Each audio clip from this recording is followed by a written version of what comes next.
একজন আলেম ও দায়ী নিজ স্ত্রীকে সময় না দিয়ে দিনের কাজে ব্যস্ততার অজুহাত দেন, তার ব্যাপারে ইসলাম কি বলে? কোন আলেম, কোন দিন প্রচারক, কোন ওয়াইজ, কোন হুজুর, কোন বক্তায় যে এখানে একজন বড় হুজুর আছেন, যদি পরিবারকে সময় না দেন, বউকে বলেন না আমার সময় নাই, ছেলে মেয়েকে বলেন দেখার সময় নাই, উনি অনেক দিনের কাজে ব্যস্ত, তাহলে এই হুজুরের বিয়ে করাই উচিত হয় নাই, বিয়ে করা উচিত হয়নি।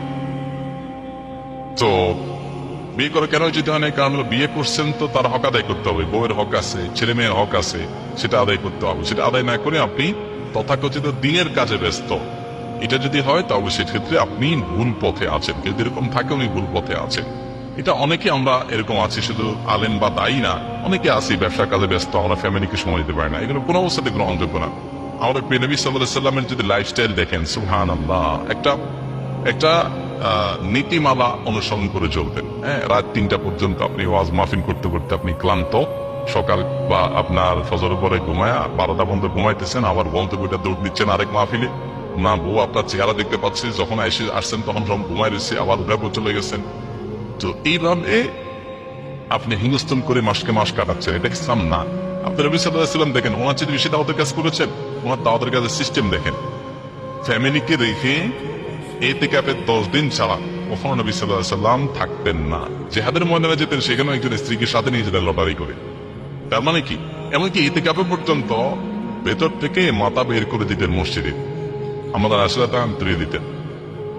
তো নবী সাল্লাল্লাহু আলাইহি ওয়াসাল্লাম পরিবারকে কত সময় দিতেন? আপনি ব্যস্ততার অজুহাত দিয়ে, দাওয়াতের কাজের অজুহাত দিয়ে বউয়ের সাথে গল্প করার সময় নাই, তার সাথে সময় দেওয়ার মতো সুযোগ নাই।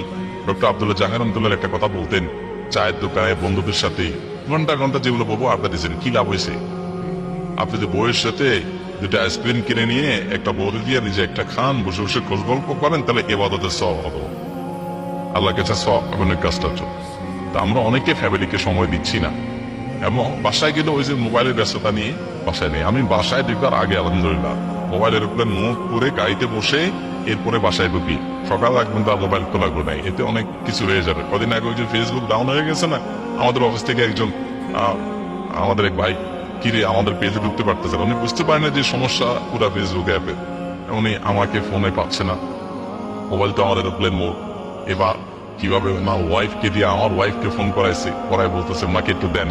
তাই বললাম আমি তো 8টার পরে আর মোবাইলের কথা বলবো না, বলে না ইমার্জেন্সি। পরে আমি আমার বন্ধ করে বললাম, তারপরে নিজের মোবাইল করবো না, দেখে ওই বাইরে কথা বলি, চেষ্টা করেছি। তো মানুষ যদি হার্ড লাইনে যায় যে আমি কিছু একটা করবো, আই উইল ডু সামথিং, তখন তার দ্বারা সম্ভব। যদি সিরিয়াসনেস হয়, সারা জীবন বিলামি করতে থাকবে আর মোবাইলের নেশা, জীবনে কিচ্ছু করতে পারবো না। এই রমজানের সবচেয়ে বড় আপনার বলতে বাধা হলো আপনার এই মোবাইল ফোন। এটাকে যদি আপনি নিয়ন্ত্রণ করতে না পারেন, আপনি কিচ্ছু করতে পারবেন না। আমি এমন যুবক দেখেছি রমজানের আগে সমস্ত অ্যাপ ট্যাপ ডিলিট করে দিয়েছে, রমজানের পরে আবার ওপেন করছে। এমনকি দিনের দাওয়াতের নাম দিয়েও শয়তান আপনার এটা ড্যামেজ করবেন। কিসের এত দাওয়াতি কাজ করেন আপনি? আল্লাহ তার নবীকে বলতেছেন, ওয়াইদা ফারাগতা ফানসাব ওয়াইলা রাব্বিকা ফারগা, আপনি যখন অবসর হবেন তখন আল্লাহর দিকে রুজু হবেন। নবী সাল্লাল্লাহু আলাইহি ওয়াসাল্লাম কি থেকে অবসর হবেন? ওনাকে গাড়ির ব্যবসা ছিল? ওরা কি দুনিয়ার কোন আপনার শিল্প প্রতিষ্ঠানে বেঁচে থাকতেন? উনি তো সারাদিন দাওয়াতি কাজ করতেন। আল্লাহ ওনাকে বলতেছেন দাওয়াতি কাজ থেকে অবসর হলে আল্লাহর দিকে রুজু হতে। আপনি কি ইসলাম প্রচারক হয়ে গেছেন যে আপনি ফ্যামিলিকে সময় দিতে পারেন না, ব্যক্তিকে সময় দিতে পারেন না? এগুলা শয়তানি ওয়াসওয়াসা। এই ব্যক্তি মানুষকে ইসলামের প্রচারের কথা না বলে ইসলামের কথা বলে তার নিজেকে বলা উচিত, ইসলাম শেখা উচিত। তা নবী সাল্লাল্লাহু আলাইহি ওয়াসাল্লাম কিভাবে কাজ করেছেন?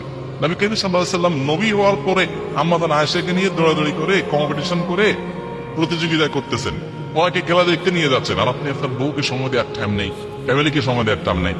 এটা দিনের কাজ না, এটা নিজের নফসের এবং প্রবৃত্তির পূজা। এভাবে আমাদের সাবধান থাকতে হয়। অনেক ভাই আছে, আলেম তো আলেম, অনেক সাধারণ সে কিন্তু বাইরে আছে, উনি ফেসবুকে দাওয়াতি কাজ করে। আমার একবার এক ভাই বলছে যে ভাই আমাদের এখানে একজন আছেন, উনি রাত 2টা 3টার মধ্যে ফেসবুকে দাওয়াতি কাজ করেন, ফেসবুকে জেহাদ করেন।